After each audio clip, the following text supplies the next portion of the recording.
how do we look at young people?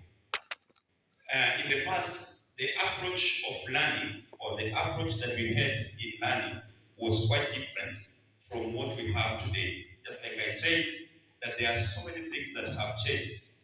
You probably were brought up the way you are disciplined the way you are, you became a very responsible person the way you are because of a certain system of learning that you are taken through. Probably your father or your guardian or your mother was very harsh to you. And sometimes we find it so difficult to implement the same system of learning today to the learners that we have. So I just want us to have a look at what dynamics we have. So there are some things that as a guiding and counseling teacher have to put in perspective as we look into the decision making, because at the end of the day, whatever we are talking about here is about the end product of what our students become. And what they become depends majorly on the decisions that they make. Because a decision will only be taken or somebody will decide depending on the kind of the information that they have. If they are informed in a given way, that is how they also make their decisions. If you train your child, for example, to be waking up early in the morning, you probably will notice that at first it could be difficult. But when they get used to it, you find that it becomes a habit for them. And that habit develops until it becomes their lifestyle. So, in support of the young people, we look at it instead of controlling, emphasis is put on support in decision making. So if we want to deal with the young people in a better way, in a way that they don't feel humiliated, or in a way that probably today they say that they are pushed so much, we need to also change our tact. So we are turning from this notion of controlling to supporting. So on one hand, we know that when you are controlling, you decide for instead of will. You decide for. Many of us in the guidance and counseling, some of us may be prompted sometimes to make a decision on behalf of somebody that we probably are counseling. There are sometimes wanafunzi anakuja kwako alafu akona shida fulani. So you are prompted to tell them, you know, this is bad. This is what you should do. At the end of the day, you actually have not assisted that child because you make them dependent on you anytime they want to make a decision. So if you decide for somebody, it's like you're telling them, any other time you have a problem, you still are welcome to me because I will decide it for you. So we are turning away from deciding for instead of will to supporting in making own decisions. So deciding for instead of will or imposing decisions to supporting making own decision.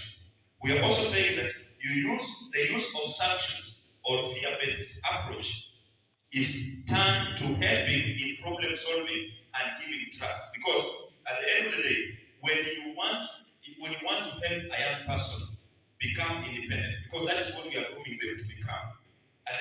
When a student, for example, in high school, comes in Form 1, the main objective, even the overall objective of learning, is that at the end of the day, this young person will be able to depend on himself or herself in life.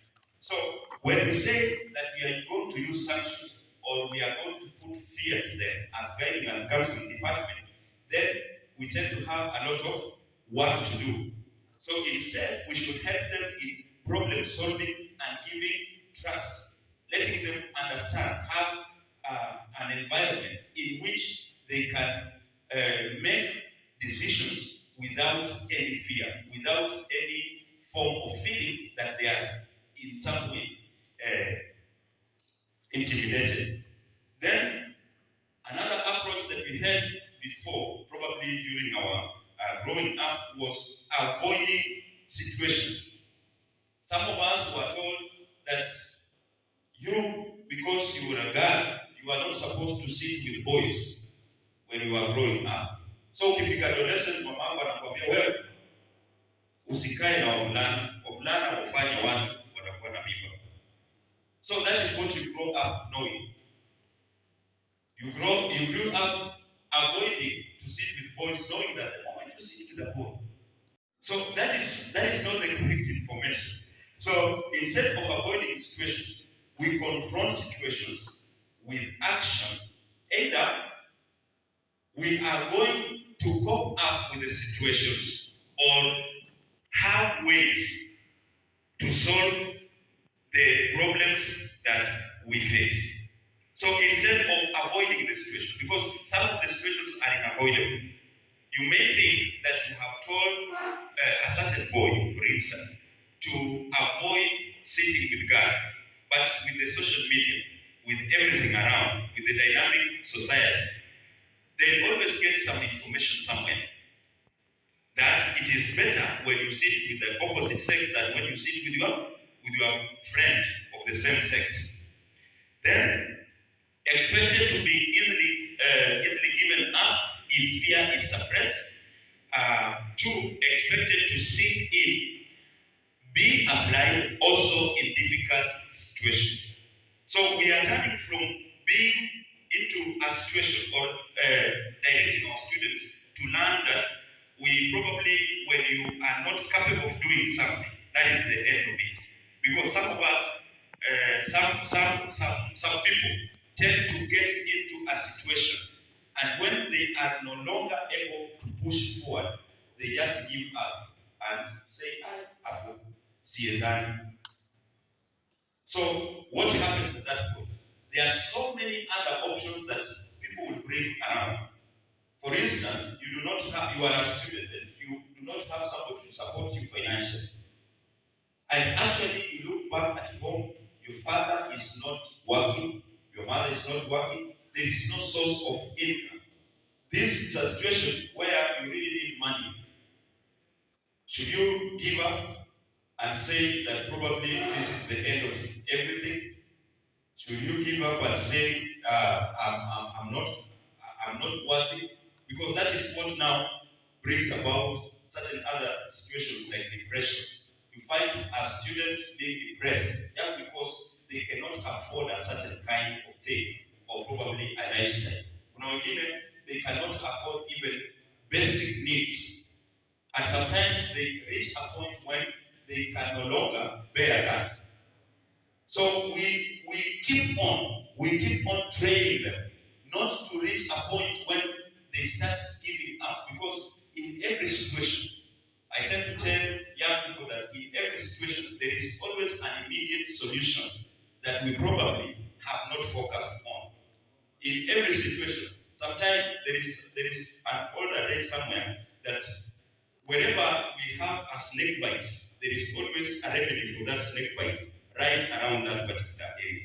So in the environment, let us train the young people to understand the environment well, so that the solutions that are coming, the solutions that they need are actually found within the environment that the problems exist. Because if you have an initiation of a problem in a given point, then it means that the solutions are also within that particular environment.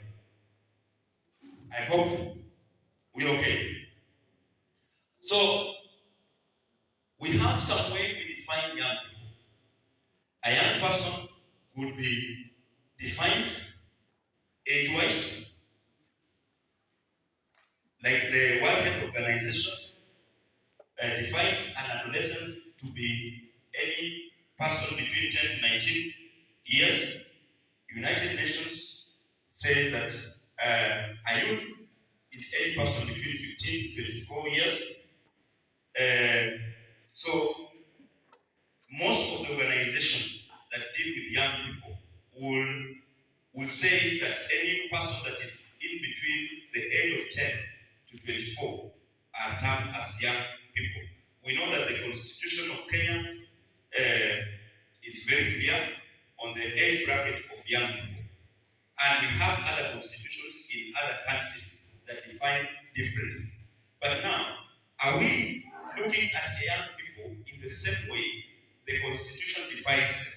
Because sometimes you find a person who is 17 years, 15 years, 16 years, having a better decision-making skill than a person who is probably 21 years. So if you compare the decision-making of a 17-year-old, it's better than a person who's 21. Let's say we probably have young people who are already 19 or 20, but are self-reliant. They are living on their own. We also have another young person, because of certain circumstances, at age 25 or 27, they still depend on their parents. So how do we now define the young person in this group? Who is young as per se? Is it the person who is self-reliant or the person who is old?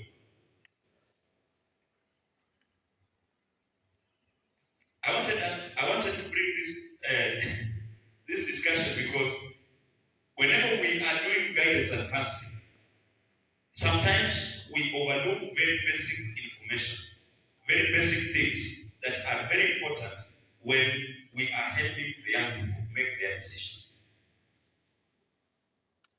What is your view? A 19-year-old who is self-reliant or a 27-year-old who is old enough? Maybe a suggestion. Probably we can learn from what we think. What do you think? Yes, please. The 27-year-old. The 27-year-old becomes a young person in your perspective. Yes? Are we on the same? Yes, please. I think that is not because I get your question, which is different. Yes. So sometimes you can be young in age, but old in mind. So it depends on the case of question. Thank you. The IQ, right? Do you have any person with a different opinion? Yes, please. The 18-year-old is young in terms of age, and the 27-year-old is young in terms of mind. Thank you.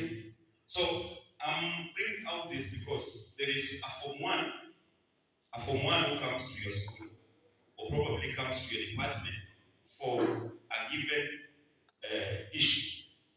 Maybe they tell you of a certain issue that is similar to a Form 4 student who has come to you. Do you use the same approach when you are dealing with the Form 1 as in the Form 4 student? Or are there different approaches that you have when you consider their age? I want you to ponder around that, about it. Adolescents, ages between 10 to 19 constitute about 20% of the world population. And 87% of youth live in developing countries, and about half of the people worldwide are younger than 25 years.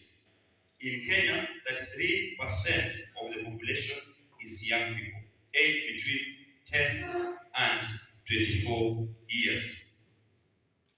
We have these developmental stages. We have the early adolescent, ages between 9 and 13 for girls and 11 to 15 for boys, but also may vary. In this time, there is always this that they engage in. They start sexual experimenting between that age, 9 to 13 to and 11 to 15 in boys. Start sexually experimenting, limited experience vaginal, anal, and oral intercourse. separating from family, increasingly influenced by peers. Concrete thinking starts, not yet imaging future consequences, and value parents' guidance. So some of the things that we have that we need to understand about young people is that when they are in their onset of adolescence, we have these things happening to them. So they start having sexual experimentation. They start now knowing what it really means between the difference between a boy and a girl. They may have limited experiences of vaginal or anal or oral intercourse or any sexual activity. But again, you will notice that they start separating from family more and start depending a lot more on the decisions that they make as peers. They also start having concrete thinking, but do not a lot more think about the consequences that may come in regards to what they do. So these are young people. These are minds that are growing. And you notice that as they change, they physically change, their mind is also changing. So one, you will start noticing that in class 6, 7, 8, from 1 there, they talk much to experiment, just to gauge and see what people say about a certain issue. If it's about probably pregnancy, they want to experiment or probably hear what you know about it. And young people are very cheeky. Sometimes they bring up a topic just to gauge how much you know. Some of these young people come to our guidance and counseling rooms or probably sessions. They do not actually come for that particular service. Some of them come to see how is Madam informed about this particular issue. There is a certain girl who comes to you and compare some information that you have never heard about, and you are like, hey, where did you hear this one from? So they come to you and try to gauge what you know about a given issue. They actually do not want the service, but they come in the pretense of having to get that particular. So they keep on experimenting, either with their mind or physically. Sometimes you find them trying to experiment to see what will happen. They just want to see, okay, nimeambiwa nisifanye hivi. So if I do it, what will happen? They're just trying to find out. Secondly, they start separating from family. The family ties start becoming so boring. At this time, they don't listen so much. You may sense some of us may be having adolescents in our houses. So you send them, they prefer going out with their friends than going out with the family, because they feel so more attached to the peers than the families. So these are some of the considerations that we really need to put in mind when we are carrying out our counseling sessions. They start having concrete thinking, but do not imagine of the consequences that may come along with their thinking or the action that they think about. So probably they think about being in a relationship. Young people really are fascinated by the fact that they are in a relationship. I have a boyfriend, and the boyfriend buys me this and this and this. It is so nice to have a boyfriend. But that remains at that particular point. If you ask them what actually they have plans for with the boyfriend they are talking about, or the girlfriend they are talking about, they totally have no idea. They totally have no idea of what they think about in future with this kind of relationship. So they are so much into what is here now, today, than what is to come after their action. So we have the middle adolescent between 13, 16, 14 to 17. They start having the ability to think abstractly. During this stage, most of these young people will start thinking abstractly. There are abstract ideas that they can now start thinking about or conceptualizing. They also have separation from family, desire to be accepted by peers. They now start grouping up at this age, the age of Form 2, Form 3, that is why it is a very challenging time. That is when they start identifying themselves. They want groupings, they want to be appreciated by their fellows. When they are in school, they want to be told nice words. They want to be told like you are the best. They want to be encouraged. They dislike any negative energy that is directed towards them. They also have sexual experimentation, which is very common, and mostly at this particular time, that is when most of them will have the first sexual intercourse. So in most cases, between the age of 13 and 16, 14 and 17, we find that the young people now try to experiment. You know, they were thinking about it in the first stage of adolescence. But in this case, the pressure is becoming too much among the peers that they now say, "Hi, but wewe sasa kama you've never done this thing, you know, you are like you don't think straight. Why don't you try it?" You see, and then this is the time when they get into experimenting. Actually, most cases, you'll find that most of the things or the behavior that the young people will have will begin at this particular middle adolescent stage. Then we have the late adolescents, and those are the young women between starting 16 and older, or 17 and older in boys. They have physical maturation, which is complete. They have abstract and conceptual thinking. They can now think about ideas. They can think about something and probably have to conceptualize it, understand results and consequences of their action and behavior, because as much as they learn in school, they also have experiences with other peers whom they interact with to understand that if I did this today, the possible consequences are likely to be this and this. They also have the ability to empathize with others, give and receive intimacy, and also define adult roles. At this stage, you find them now starting to behave like adult people. They want to take up, they want to identify their autonomy. They want to start behaving like they can now be dependent on. Like now they start getting the characteristics of being an adult person. Their sexuality is more associated with commitment and planning for the future. At this stage, you notice that most of them, if you ask them about what it means to be in a relationship, most of them will tell you whether it is true or it will not happen, but they will tell you, I'm in this relationship because I want to achieve this in future. Or probably I am in this relationship with this boy or this girl because we are planning to get married. Whether that will happen or not is a different story. So I just wanted to bring that into perspective so that when we are now discussing about understanding about the understanding of the emotional setup of our learners in school, it will be a good thing that we put that into focus and understand what is their say or what is in their mind as we try to bring them on board and understand what they go